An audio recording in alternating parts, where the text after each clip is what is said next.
We're so excited to hear a stewardship testimony today from Sheila and Netra.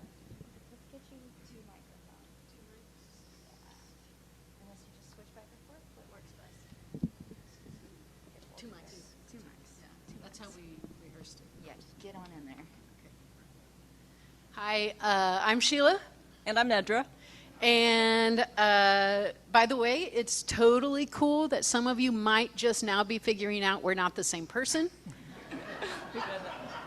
I see some knowing laughter. I see that. Yeah, it's all right. We answered each other's names. It's cool. It's cool.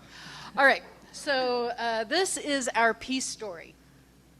A little over 10 years ago, we embarked on a search for a church. We compiled a list of all possibly open churches we could visit in the KC Metro. We went to a lot of church services. Then, driving home one day, I heard a local the local NPR ad about Bible and Brew and Peace Church. When we first started attending Peace, we found what we were looking for, and also some things we didn't know we needed. We found like-minded souls. We found a pop-up church that got thrown together beautifully every Sunday morning, and that was new and different.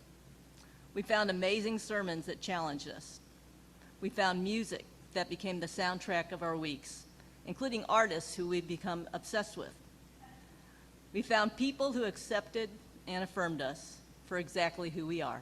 You know, public school teachers with cats? Clearly. Oh, still me. Unexpectedly, we found that attending Peace Church deepened our relationship. It helped us align our values and see the inherent worth in others and maintain a generous spirit, which became part of our wedding vows. Peace is the point because peace points us in a common direction. But just as importantly, the absence of certain things stood out. There were no big stained glass windows that presented beauty only within the walls of the church. Not to mention the church didn't own the walls. Over the years, we've noticed the absence of drama and power plays within the congregation or the leadership. Our politics are for the world outside these walls, not inside the walls. Today, we literally worship with the real world as a backdrop to our service. Peace Church has moved us from an inward gaze to an outward focus.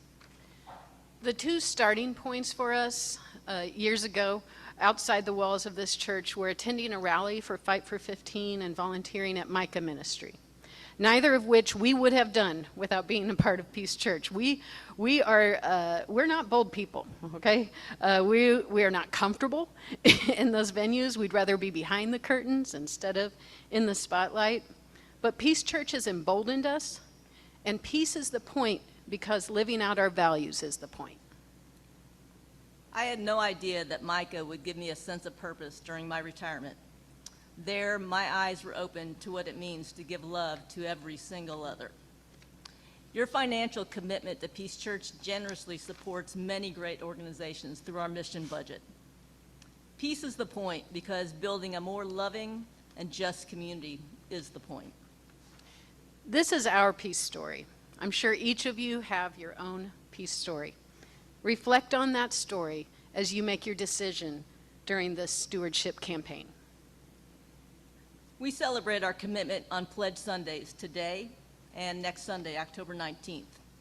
Whether you're making a commitment for the first time, or renewing your pledge, or considering an increase in your pledge, your gift is a sign of hope and affirmation.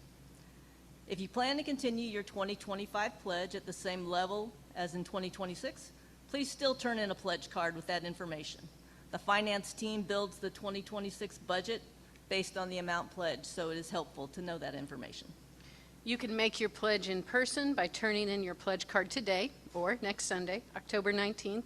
If you forgot your pledge card or didn't receive one in the mail, there are extra copies at the greeting tables, or you can pledge online by filling out and submitting the online pledge form. As we consider our pledges for this year, remember the point of the pledge. Peace is the point, because finding your place to plug in is the point. Thanks.